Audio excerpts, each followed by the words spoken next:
أميتن بحري سمايا وحري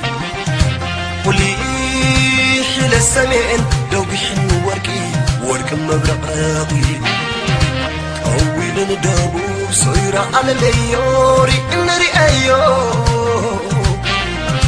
تقامتكم عراب لبي حوطيتو بتري زراتو سلام بحبرة أقدمه بمغنيات بعل لدتن حدش عمتن نهزبي إرتران أهزاب قربابتنان انقوى حقوسكمن حقوسنان نابلكو نايوهانا ملأختي كم محلالف فتو كتسيلة كالتشحن عسر تشعتن عمت مهرات لو تيز الرقاقة الله سدتنياتات نبحاقروم زملسولا زتبتاتنا سدرابيتات زكبلا وقئن وروقئن زبقع الله رهوا فقري فتحن سلامن زسفنا سنة عمت كتكون لنا أمني كابزي بمقتصال أبتي أقدستي ترخبوتاتن ملاليتاتن كلتشحن عسر شمونتن عمت مهرت زبل مقلتسي كأتو أفقد لي أقدستي ترخبوتاتن ملاليتاتن كلتشحن عسر شمونتن عمت مهرت هبو بنت تاب أمريكا كلتشحن عسر شمونتن عمت مهرت بدرجة علم كونه بدرجة زوبانان حقرنان عبيتي كستاتن لوطتاتن استجهدوا لعمت يعني بدرجة علمنا كنريو انكلنا بهرتنيانتن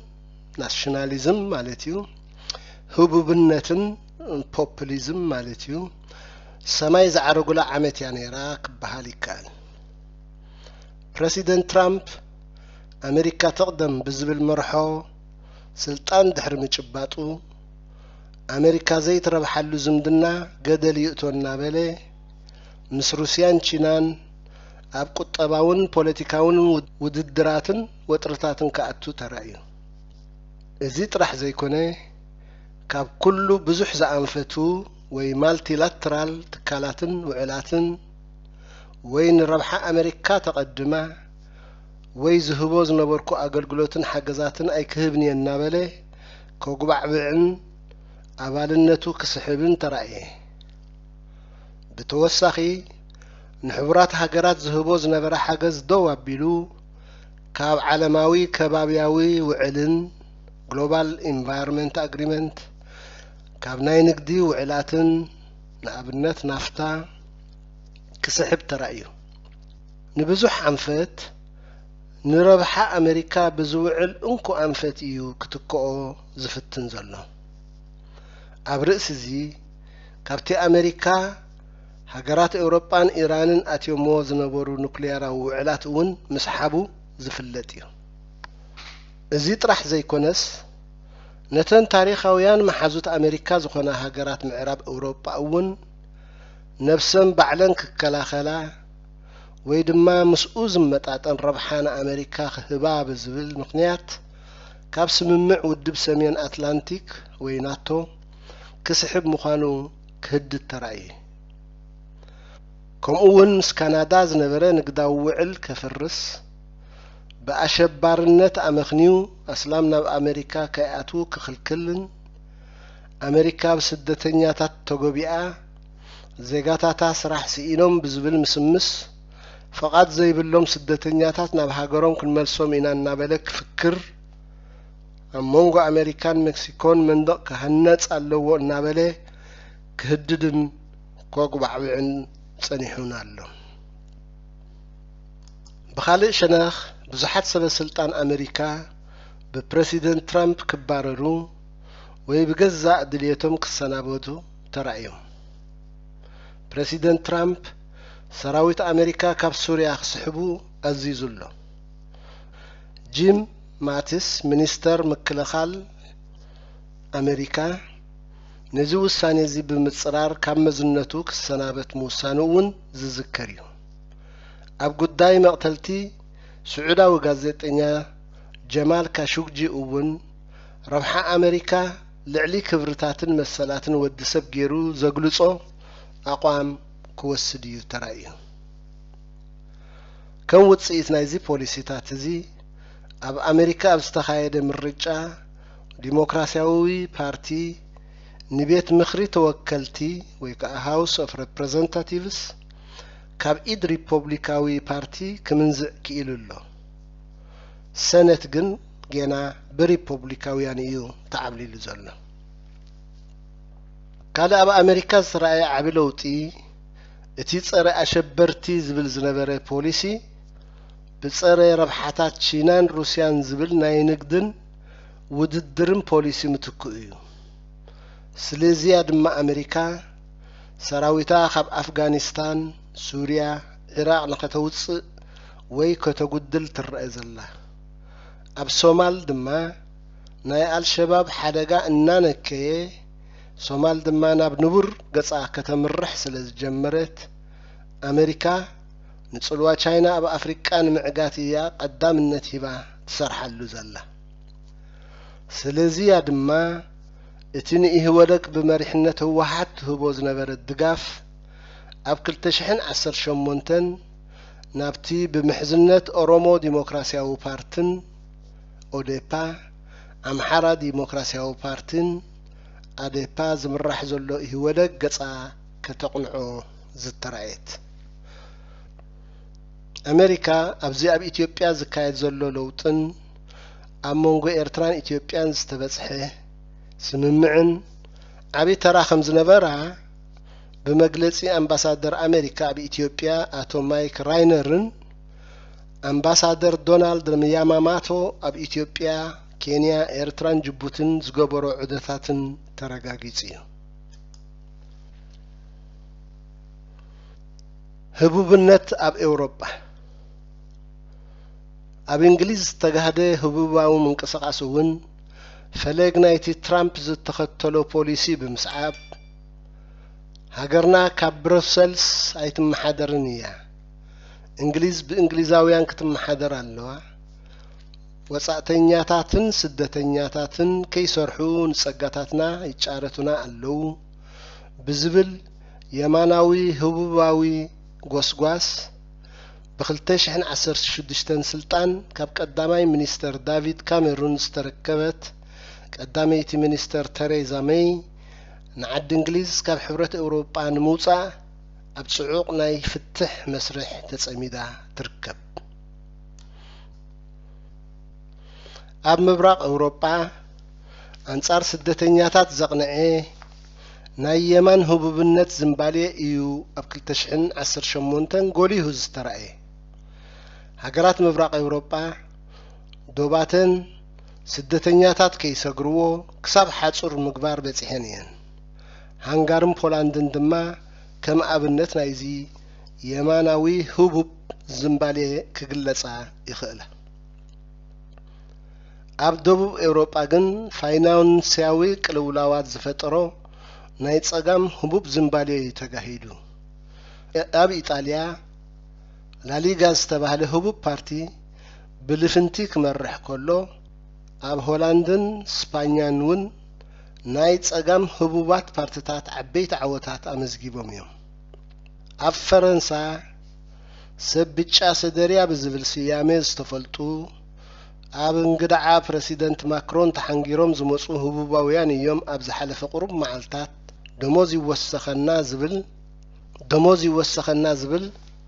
ዓመጽ ዝተወሰኾ ሰላማዊ ሰልፊ ዘበገሱን ዝመርሑን ኣብ ጀርመንን ሽወደንን ኣብዚ ዓመት እዚ ኣብ ዝተኻየዱ ምርጫታት እንተኾነውን ህቡባውያን ፓርቲታት ብዙሕ ናይ ህዝቢ ደገፍ ወይ ድምጺ ክረኽቡ ክኢሎም እዮም በአንጻር እዚ ንዓበየን እናሰሰነን ዝኸይድ ዘሎ ናይ ህቡባውያን ፓርቲታት ተቐባልነት ኩለን ያታውያን ሰልፍታት ሃገራት ኤውሮጳ ደገፈንን ተቐባልነተንን እናንቆልቆለ ክኸይድ ስለ ዝጀመረ መንግስታት ኤውሮጳ ዶባተን ከዓጽዋን ኣብ እስያን ማእከላይ ምብራቅን ኣፍሪቃን ንዘለዉ ዲክታቶሪያውያን ስርዓታትና መወላ ንዋሕዚ ናይ ስደተኛታት ናብ ሃገረን ከዓቅታ ክጽዕራ ይረኣያ ኣለዋ ከም ውጽኢቱ ድማ ናብ ኤውሮጳ ዝኣትዉ ብዙሕ ስደተኛታት ኣብ 2018 እናነከዩ ክመጹ ተራእዮም እዮም ማእከላይ ምብራቅን እስያን ኣብ ማእከላይ ምብራቅ ቀልቢና ዓለም ስሒቡ ዘሎ ፍጻሜ ውግእ የመንን ኣብ ቱርኪ ዘጋጠመ መቅተልቲ ስዑዳዊ ጋዜጠኛ ጀማል ካሾግጂን ኣብ ኤምባሲ ሃገሩን እዩ ኣብ መንጎ ሓይልታት ሕቲይን ኣብ መንጎ ብልፍንቲ ስዑድ ዓረብ ዝምራሕ ልፍንቲ ሃገራት ወሽመጥ ዓረብን ዝካየድ ዘሎ ውግእ በመዓት ታሻሓት ዝቁጸሩ የመናውያን ዝሃለቁሉን ዝተፈናቀሉሉን ኮይኑ ልዕሊ 86,000 ህጻናት ድማ ብጥሜት ከም ዝሞቱ እዩ ዝንገር እዚ ተረኽቦታት እዚ ብዘሕደሮ ተጽዕኖ ኣሜሪካን ሓይልታት ልፍንቲ ትህቦ ዝነበረት ወተሃደራውን ፖለቲካውን ደገፍ ክትንክን እቲ ሰዓርን ተሰዓርን ዘይብሉ ውግእ ብሰላማዊ ኣገባብ ክፍታሕን ኣብ ልዕሊ ሓይልታት ልፍንቲ ተጽዕኖ ክትገብር ትረአላ ከም ውጽኢቱ ክልቲኦም ሸነኻት ኣብ ከተማ ስቶክሆልም ተራኺቦም ናይ እስራት ምቅያር ክካየድ ኣብ ወደብ ሑደይዳ ናይ ተኽሲ ምቁራጽ ስምምዕ ክግበር ረድኤት ናብ ክልቲኡ ሸነኻት ዝርከበሉ ቦታታት ክባጻሕ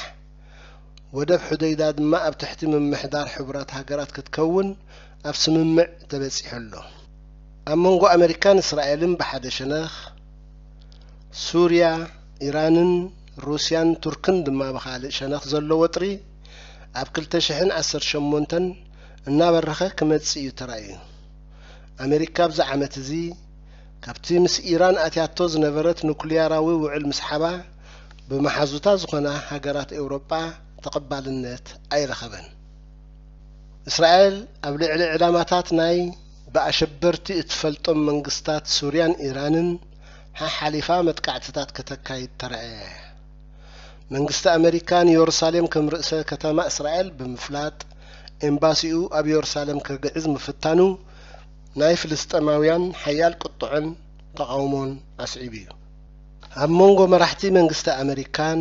መራሒ መንግስቲ ሰሜን ኮርያን ብተደጋጋሚ ንዝተገብሩ ርክክባት ድማ ዋላካ ውጽኢቱ ንጹር እንተዘይኮነ ነቲ ዝነበረ ናይ ኑክልያራዊ ውግእ ሓደጋ ኣህድእ ዘበሎ እዩ ዝመስል ቀርኒ ኣፍሪካ ኣብ ቀርኒ ኣፍሪካ ኣብ 2018 ዝተጋህደ ለውጥታት ናይ ስሕበት ማእከሉ ኢትዮጵያ እዩ ነይሩ ኣብ ኢትዮጵያ ብሰንኪ አዲስ አበባ ንምስፋሕ ዝተተለመ ማስተር ፕላን ዝጀመረ ናይ ህዝቢ ኦሮሞ ተቃውሞ እና ተጓሃሃረ ኣብ ደብረ ዘይት ኣብ ዝተኸብረ ባህላዊ ናይ ኤሪቻ ጽምብል ብዘጋጥመ ተቃውሞ ናብ ዓቢ ባርዕ ተቀይሩ እዚ ተቃውሞታት እዚ ናይ ውሽጥን ግዳምን ደገፍ እናረኸበ ኣብ ካልኦት ብሄራትን ክልላትን እናለሐመ ከደ ነዚ ተቃውሞ እዚ ንምህዳእ ተባሂሉ ክልተ ግዜ ናይ ህጹጽ ኩነታት ኣዋጅ ተኣዊጁ ግን ነቲ ዝተበገሰ ባርዕ ከህደኦ ኣይከኣለን ኣሜሪካ ድማ እቲ ጉዳይ ዝያዳ ሰብኣዊ መሰላት ምኽባርን ባይታ ናይ ተቃውሞ ምስፋሕን እዩ ዘድልዮ እምበር ብህጹጽ ኣዋጅ ዝፍታሕ ኣይኮነን ዝብል ተቃውሞዓ ከተስምዕ ተራእየት ብገለ ኣባላት ኮንግረስ ዝተመርሐ HR 128 ዝብል ንመንግስቲ ኢትዮጵያ ብግህሰት ሰብኣዊ መሰላት ዝኸስስ ምንቅስቃሳት ተጀመረ ብድሕሪ እዚ ህወደግ እቲ ጸገም ጉድለት ሰናይ ምሕደራ ዝፈጠሮ ምዃኑ ብምእማን ዓሚቕ ተሃድሶ ክግበር ወሰነ ቀዳማይ ሚኒስተር አብይ አሕመድ ኣብ ስልጣን ምስ መጸ ህወደግ ሱራት ክፍትሑ ኣብ ስደት ዝርከቡ ተቃውምቲ ናብ ሃገሮም ተመሊሶም ብሰላማዊ ኣገባብ ክወዳደሩ ከፍቅድን ንውዕል አልጀርስን ቢን ኮሚሽን ዶብን ብዘይ ቅድመ ኩነት ኣብ ግብሪ ከውዕል ምዃኑን ገለጸ ከም ውጽኢቱ ድማ ኣብ መንጎ መንግስቲ ኤርትራን መንግስቲ ፌደራላዊ ሪፑብሊክ ኢትዮጵያን ናይ ሰላም ውዕል ኣብ ሐምለ 2018 ኣብ ኣስመራ ተኸተመ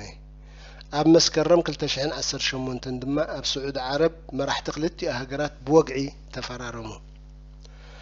እዚ ኣብ ህዛብ ክልቲኡ ሃገራት ዓቢ እፎይታ ፈጠረ ብፍላይ ድማ ህዝቢ ኤርትራ ልክዕ ከምቲ ኣብ ኢትዮጵያ ዝተረኣየ ለውጥታት ኣብ ኤርትራ ክግበር እዩ ዝብል ተስፋ ነበሮ ማለት ናይ ፖለቲካን ሕልናን እሱራት ክፍትሑ ሃገራዊ አገልግሎት ዝፈጸሙ ናብ ስድራ ቤቶምን ስርሓቶምን ትምህርቶምን ክምለሱ ሃገራዊ አገልግሎት ንዓመትን መንፈቅን ጥራሕ ክኸውን ቅዋም ክትግበር ተቃውምቲ ስርዓት ናብ ሃገሮም ክምለሱ ሕረስ ሓረስታይ ንገድ ነጋዳይ ዝብል ፖሊሲ ክሰፍን ይትስፎ ነይሩ ኣብ ልዕሊ ኤርትራ ተነቢሩ ዝነበረ ማዕቀብ መልዓሉ ድማ ንትጽቢታት ናይ ህዝቢ ኤርትራ ዝያዳ አበረኾ ስርዓት ኢሳያስ ግን እዚ ኩሉ ኣይዓጠጦን እቶም ዶብና ከይተሓንጸጸ ዝምድናና ናብ ንቡር ኣይምለስኒ እናበሉ ዝምሕሉን ዝጥሕሉን ዝነበሩ መራሕትን ደገፍትን ስርዓት ኢሳያስ ንመብጻዕታቶም ጠሊሞም ጉዳይ ዶብ ዝህቡ ኣይኮነን ካብኡ ዝዓብዩ ብዙሓት ጉዳያት ኣለውና ቀዳማይ ሚኒስትር አብይ አሕመድ እግሪ ክሳብ ዝተክል ከነጻብበሉ የብልናን እናበሉ ምስ ከብዝሑ ተራእዩ ፕሬዚደንት ኢሳያስ አፈወርቂ ምስ አቶ ዑስማን ሳልሕን የማነ ገብረአብን ዝርከብዎ ጋንትኡ ከም ፍታሕ ኩርኩር ንተኣሲሩላ ዝነበረ ገመት ቤቲኹ ንመቃብር ስዋኣት ረጊጹ ካብ ክልል ናብ ክልል ክዕንድርን እምበርዶ ጥዕዩ ዘብል ባህርያት ከንጸባረቕን ዘየድሊ ዘረባታት ክስምዕ እንደኣ ተራእየ ካብኡ ሓሊፉ ካብታ ብጽምዋ ተኣሲሩላ ዝነበረ ዓዳሃሎ ወፂኡ ናብ ስዑድ ዓረብ ዓማራትን ምምልላስ ጀመረ ንሶማልያን ጅቡትን እውን ብጽሖት ገበረ እቲ ኣዝዩ ዝሕዝን ከዓ ጩራ ናይ ለውጢ ከይተራእየ እቲ ስርዓት ንተጋዳላይ ብርሃነ አብርሄ ናይ ቀደም ሚኒስተር ፋይናንስ ዝነበረ መጽሐፍ ጽሒፍካ ኢሉ ምእሳር እዩ ካልእ አገዳሲ ተረኽቦ እቲ ኣብ ልዕሊ ጀነራል ስብሓት ኤፍረም ተፈተነ ናይ ቅትለት ፈተነ እዩ መን ስለምንታይ ዝብሉ ሕቶታት ዘይተመለሱ እኳ እንተኾኑ እቲ ስጉምቲ ነቲ ስርዓት ብዝቃወም ሰብ ወይ ውድብ ከም ዝተፈጸመ ንምርድኡ ዘጸግም ኣይኮነን እዚ ከዓ እታ መሸንቆቃ ካብ ዕለት ናብ ዕለት እናጸበበት ትኸይድ ከም ዘላ ዝሕብር ምልክት እዩ ልዕሊ 27,000 ዝኾኑ ኤርትራውያን ዜጋታት ኣብ ውሽጢ 2 ወይ 3 ኣዋርሕ ማለት ካብ ሓምሌ ክሳብ ታሕሳስ 2018 ኣብ ዘሎ ግዜ ኣብ ኢትዮጵያ ዕቁባ መሕታቶም ህዝቢ ኤርትራ ክሳብ ክንደይ ተሸጊሩ ከም ዘሎ ዝሕብር ብሩህ ምልክት እዩ እዚ ተርእዮ እዚ ሰላም ሰፊኑ ማዕቀብ ተላዒሉ ኣብ ዝበሃለሉ ዘሎ እዋን ምግሃዱ ድማ ንህዝቢ ዓለም ኣስደሚሙ ዘሎ ተረኽቦ እዩ ኣብ ኢትዮጵያ ድማ እቲ ጽቡቕ ጅማሮ ምሉእ ኣይኮነን ዘሎ ብሰንኪ መንነትን ዶባት ናይ ክልላትን ኣብ መንጎ ብሄራትን ዓሌታትን ተኸሲቱ ዘሎ ጎንጽታትን ውግኣትን ተፈጢሩ ዘሎ ቐይምን ጽልእን ንጸጥታን ድሕነትን ኢትዮጵያን ሓደጋ ዘሳጥሕ እዩ ብሰንኪ እዚ ጎንጽታት እዚ ልዕሊ 2.4 ሚልዮን ህዝቢ ካብ መረበቱ ተፈናቂሉ ማዕለያ ዘይብሎም ዜጋታት ሃሊቆም ንብረቶምን ገዝኦምን እውን በሪሱ እዩ እዚ ኩነታት እዚ ኣብ ቁጠባውን ማሕበራውን ስነ አእምራውን መዳይ ዘሕድሮ በሰላታት ድማ ኣቃሊልካ ዝርአ ኣይኮነን እዚ ኣብ ሱዳን ኣብ ዝቐረባ መዓልታት ዝተኸስተ ሰላማዊ ሰልፍታት ኣካል ናይቲ ኣብ ከባቢና ዝረአ ዘሎ ለውጥታት ምዃኑ ዘጠራጥር ኣይኮነን እዚ ማዕበል እዚ ናብ ኤርትራ ገጹን ምንፋሱ ዘይተርፎ እዩ ደንበ ደለይቲ ፍትሒ ብሸነኽ ደንበ ደለይቲ ፍትሒ ድማ 2018 ዓመተ ምህረት ናይ ምትእኽኻብን ምውዳብን ንጸገማትካ ናይ ምፍታሽን ብርክት ዝበሉ ሰሚናራትን ሲምፖሲዩማትን ዋዕላታትን ዝተኻየዱሉ ዓመት እያ ነይራ ኣብ ዴንቨር ኮሎራዶ ኣብ አትላንታ ጆርጂያ ኣብ ጀኔቭ ስዊዘርላንድ ኣብ ብራሰልስ ቤልጅየም ኣብ ፍራንክፈርት ጀርመን ዝተኻየዱ ንውድባትን ህዝብን ምጥርናፍ ዝዓለሙ ምንቅስቃሳት ተስፋ ዝህቡ እዮም ነይሮም ኣብ 2018 ናይ ኩሉ ደላይ ፍትሒ ቃልን ባህግን ምጥርናፍ ትብል ቃል ኮይና ምህላዋ ዝካሓድ ኣይኮነን እዚ ተርእዮ እዚ ተስፋ ዝህብን ክድፋዓሉ ዝግባእ ቅዱስ ዕማምን ምዃኑ ድማ ከስምረሉ እፈቱ سلفي ديمقراسي حزب إرترا بدرجة سلفي ديمقراسي حزب إرترا كرأين كله دما أبكل تشحن عسرت شمونتنز جمرة أقداسي ركبن للزبن أمونغو هاقراو دحنة إرترا حدرن سلفي ديمقراسي حزب إرتران أبزمت زلو ورحي حملة خلتشحن عسرت شعتن بمتص نبار كزازم تبسيح زلو سممع مخانو خحبر دس يبلني كمونا منغو سلفي ديمقراسي حزب إرتران أمونغو حدنت إرتراويان نفتحن نمتص نبار زعلمه هنات الزب يكايد مهلاو زفلتي كابزي فليز بلد ما أبتن إمامي حبراوي عيو سلفي ديمقراسي حزب إرترا مستقاوم تودبات سلفي رنزلوا 4 نتبتات مالت حدا معقاب الأولاوي قزات إرترا كلتة موداق ديكتاتوريا وسرعة هقدفن ملقاسنا يتشقونا محاوراتون سلسته دحروت قد سرعة هقدف أبزحا سلفاو سرعة زسررتو حزباوي ديمقراسيا وسرعة مقام 4 قزات حقن ديمقراسيا ومسلاتن ملأ حرنتاتن حزبي مقبال أبزبل زتسرت لفنتين مقام مس هاجراو جنبار إرترا للزبات ككايد جمير الله هاجراو جنبار إرترا ب4 ودبات زقومه جنباريو رحسن لوتي إن ريالون حدش عمت يقبرلنا نقصتاب اسمرم أبومبر سلفي ديمقراسي حزب إرترا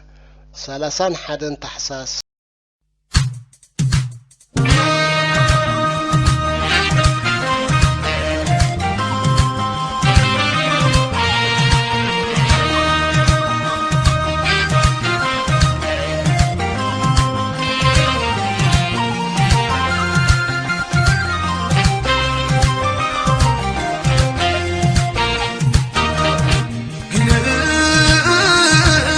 المبرق أميتن بحري سمايا وحري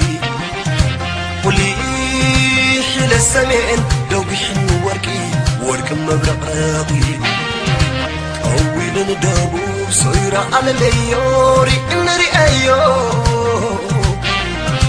تقامتكم عراب لبي حوطيتو بتري زراتو لالي لالي لالي لالي لالي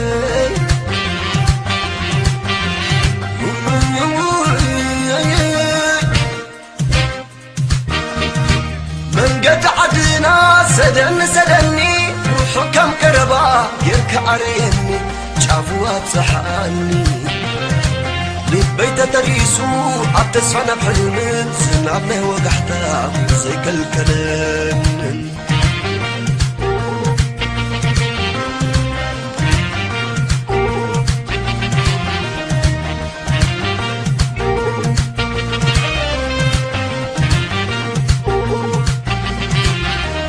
عادين عاد خان تغن ديو عادين عاد خان ما يقربون ديو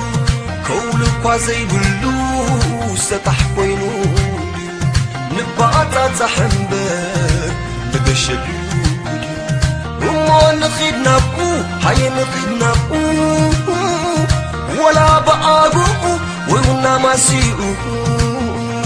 مثلنا خنفوتو وجهات صباغي تسنحنا يابو نروح بينا أبو شعوب أبو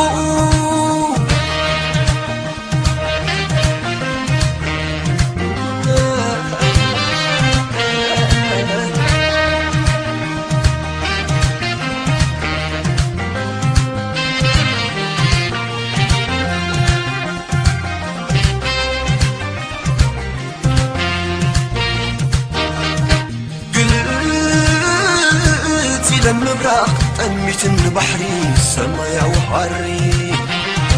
قولي حين السمين لو بيحن ورك مبرق راغي طويلا ندابو بصيرة على ليوري النري أيو عامتكم عراب لبي حوتيتو بتري زراتو لالي لالي لالي لالي لالي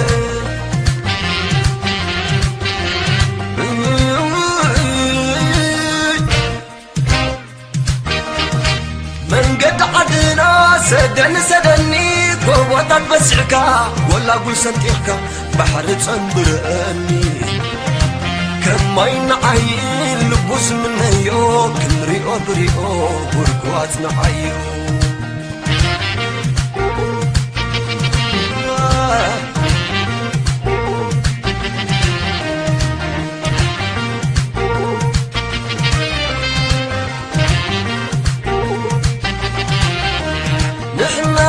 كنا نحلفت من قدي نحنا زي كنا سين نقدر من قدي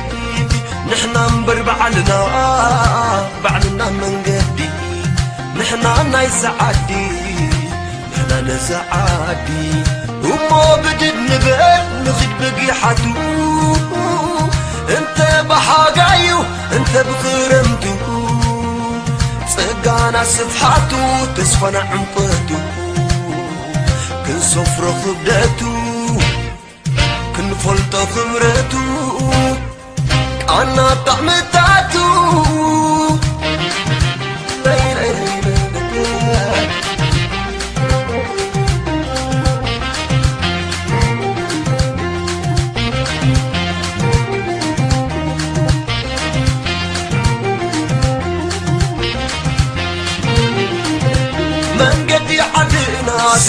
سلنا من قدي عدنا سلنا كلام زي حلفو برع زي تنكفو بإنا خنصحفو بإنا خنصحفو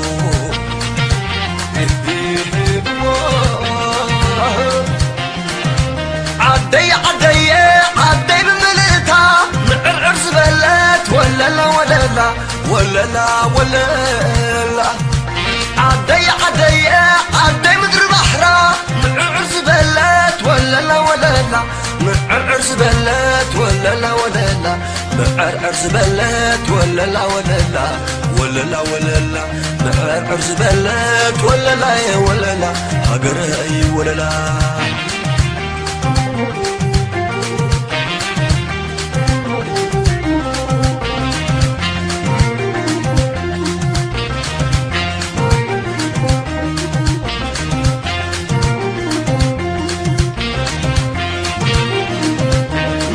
زين باهل نحنا سلال قويلة الحف انتتيلنا زين الله يلا حلفت ملقسو وننو تعالى كدنا نملقسو وعلنا حدر الله